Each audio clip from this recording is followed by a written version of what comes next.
This is Wimbledon Racquets and Fitness Club, my home for the last 30 however many years. It was founded in 1937 and recently badminton has gone through many changes. We're lucky enough that this is one of our elite performance centres, one of the few in the country. I'm Toby Penty and I'm currently England #2 for men's singles at badminton.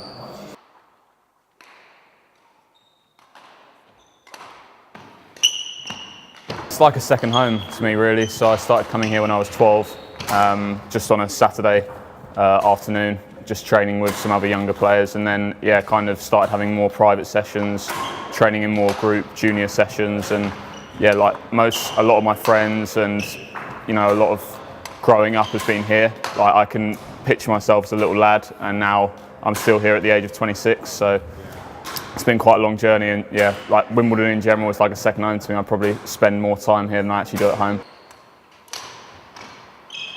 So I'm Stuart Wardell. I'm a freelance badminton coach.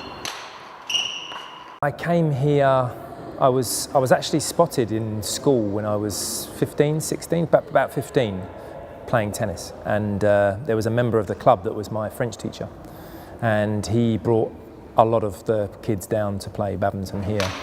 So at 15 I started, which is probably quite late really, but to try and make it as a badminton player you have to be quite young doing it. But and then that was it really. I started playing, and then all of a sudden I was here 5 days a week playing and training, and it kind of went from there. So yeah, my French teacher brought me here. These are halls.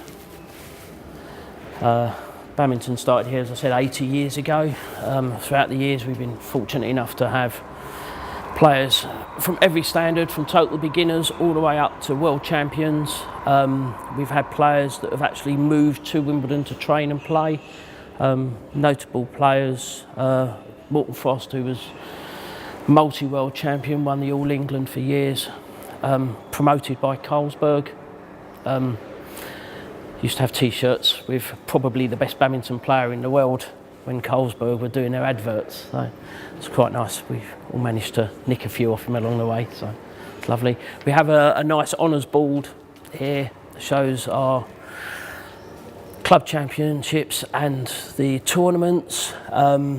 Fortunately enough, Chris Langridge, who recently won the Olympic bronze medal, one of the players that have also won our tournament, so I'm sure he feels ours is the main one to win, and the Olympics was just second.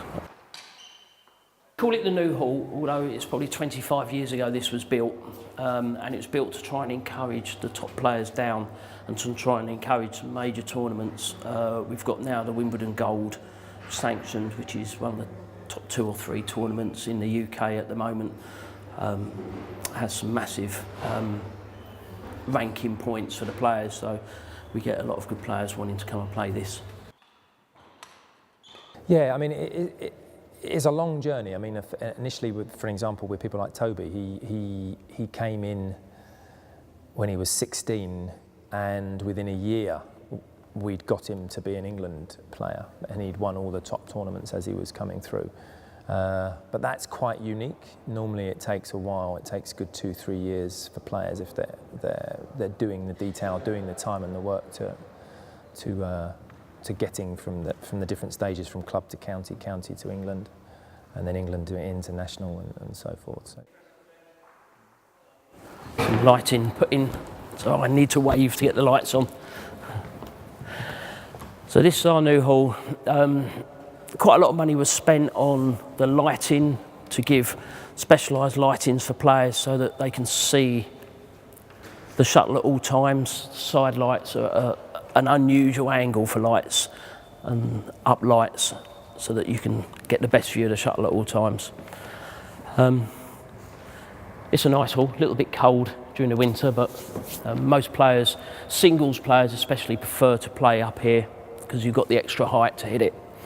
The old hall is a little bit difficult. It's a little bit low for the top international players. When you're in trouble, you want to put that shuttle high. Give yourself some time. 9 years ago, we had the #1 player in every age group. Everybody wanted to train and everybody trained at Wimbledon. We had an elite programme that at the time was second to none. Other clubs have seen this and started their own to try and help encourage the best players down. But yeah, Wimbledon at one stage, I think we had pretty much every England #1 from under 11s all the way up to senior, which was fantastic to be at the club then. Quite a new thing, the cutting funding is just come in place. So yes, it will definitely affect how they train, where they train, just every part of it. Yeah.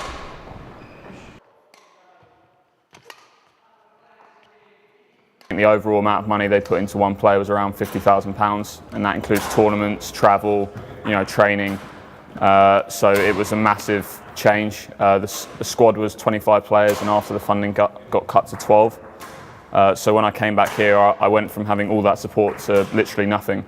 So it was a case of basically doing it all myself, taking on more coaching here. I mean, there were days when I was here from 7 in the morning till 8 at night, having trained and then coached, gone home, do the same again. So yeah, it was a big effect, and going to tournaments, I couldn't stay at the nicer hotels and stuff. I had to stay at quite cheap places or Airbnbs. Not that there's anything wrong with an Airbnb, but yeah, so it was a lot of hard graft. But sometimes things like that, they put the fire in your belly a little bit more when it's all coming from yourself. You can sometimes forget how lucky you are to be doing something like this for a living. So it had its negatives and its positives. Over the last kind of 10 years, the funding cuts have come in gradually. And I made it to be a national Olympic coach, maybe 2013. So I was kind of part of that funding cuts coming in. And yeah, I mean, I think today with the players coming through, because the programme's gone very small now, they initially, I think Badminton England now, not GB, because GB lost its funding, Badminton England cut an awful lot of the singles players. So it was only basically Toby and Raj, but Toby was removed from Milton Keynes purely because they were focusing on the more easier events. So they were going for more doubles and mixed. Toby's event, being men's singles, is probably the hardest event on the planet because it's so physical and so technical. So England focused more on the doubles and mixed sides, which we actually excel in more. This is a members club, so all funding is funded by the members and comes from your yearly fees. Badminton, again, with the funding cuts, we get very little, if any, promotional money now from Badminton England, so we have to self-fund everything here. The level of badminton now and the amount of money being put in by other countries, if you look at countries like Japan, China, Indonesia, Malaysia, I mean, they're putting in so much money into the sport, and it's hard to keep up if you're trying to juggle everything else and not just focusing on training. It comes down to mindset as well, in how much you want it and things like that. But yeah, it is a big difference, and when you're competing at that high level, to an extent, you need as much support as you can get. The higher you get, if anything, the more support you need. So yeah, it's a tricky thing to kind of to manage, I guess. Yeah. So here's our gym, used by a lot of the top players for strength and conditioning training. We have 2 full-time gym coaches, or trainers, whatever you want to call them, that help, and they're a big part of the juniors now. In the last few years, we've realised that strength and conditioning is so important to them. So now our youngsters, even at 16, 17, are encouraged to do at least 1 session a week in the gym as part of their training, which I think has helped a lot. A lot of the older members really have their history here. They've spent a large part of their lives here. Do they want to move on? No. Also, this place is so good for the local station, for Wimbledon Station, that people coming back from London will stop in here, do their gym. If we moved even half a mile away, then doesn't work for them, they'll end up using a local gym, probably in London somewhere.